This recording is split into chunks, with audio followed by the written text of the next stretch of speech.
This is the annual commemoration of the events of those three and a half months in 1940. Our objective as a trust is to keep the memory of that great battle, equivalent really of the battles at Trafalgar and against the Spanish Armada in preventing invasion of Britain by foreign powers. Present arms! I think it's vital that we remember the sacrifice, the enormous sacrifice that was made to keep us free all those years ago. People often write history as though the outcome was inevitable. There was nothing inevitable about 1940. And if it hadn't been for the fantastic courage and bravery and sacrifice which those young men made at that time, we might not be free even today.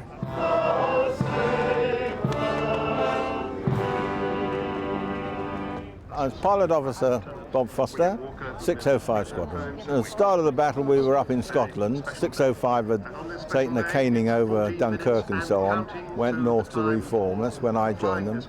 And we came down to Croydon on the 7th of September, the day they blitzed the East End.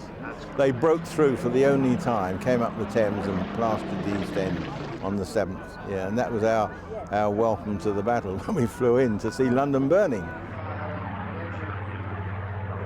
My name is Tony Iveson. In 1940 I was a sergeant pilot with 616 Squadron on Spitfires. My very first patrol was over the North Sea on a convoy patrol when we chased a Junkers 88. I was a bit slow being a new boy, so when I got there the 88 was on its own with one engine on fire, and the air gunner clubbered me just as I was going to clubber him. And eventually I finished up in the sea, having to ditch a Spitfire, fortunately alongside a convoy, so they dragged me out. I started as a sergeant pilot. I finished up as a squadron leader, 602, a city of Glasgow. Didn't get shot down, but I got shot up and out over about 10 miles out to sea. And I was getting my feet on the seat, the hood back and ready to jump. And suddenly found the thing was still controllable, and I managed to get it back to West Hampton, but only just, and it had no brakes and no flaps, and so I think it went away for a year for repair. My name's Tom Neal, and I'm with 249 Squadron during the Battle of Britain. Well, the battle, as far as I'm concerned, because I was 19, was rather a strenuous game of rugby, with the penalty, instead of being a broken leg, was being killed. But we lost 8 killed and about 20 wounded, hideously wounded, burnt, etc., in those 16 weeks. In fact, I'm now the only one left of the original squadron. Behind each name, a story lies of bravery in summer skies. Their many brave, unwritten tales were simply told in vapor trails. Many now lie in sacred graves, and many rest beneath the waves.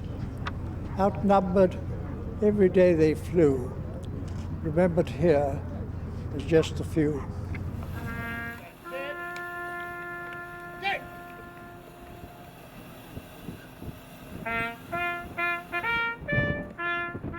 The 3 of us, Yellow Section, was scrambled on August 26 to patrol Dover Dungeness at the height of the battle, and we met a whole squadron of 109s. My leader, Teddy Storming, was shot down and very badly burned, but he survived, but was killed later. Sergeant Ridley, who was a great friend of mine, and we'd flown a lot of sorties together, was killed, and I got a bullet in my leg and my plane was shot to pieces, so I had to bail out. At the going down of the sun and in the morning, we will remember them. Never in the field of human conflict was so much owed by so many to so few.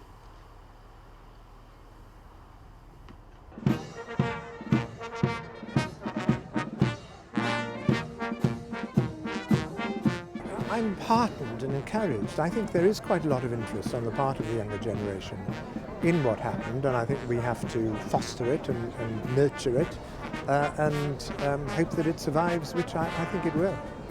It is now 70 years since the Battle of Britain, and I think that's very important that we do try and educate the children about this, because it's obviously a pivotal moment in British history, and one that all generations should be proud of, and especially the younger ones coming through. And it's our responsibility really to pass on the memories of the people who were there in the Battle of Britain. Thank goodness that some of the younger children who go to school are being taught about the Battle of Britain now, and we do get questions from these youngsters of 14 and 15 years of age, and they ask for photographs and they want to know what happened. I'm rather pleased about that. I hope it's taught at schools.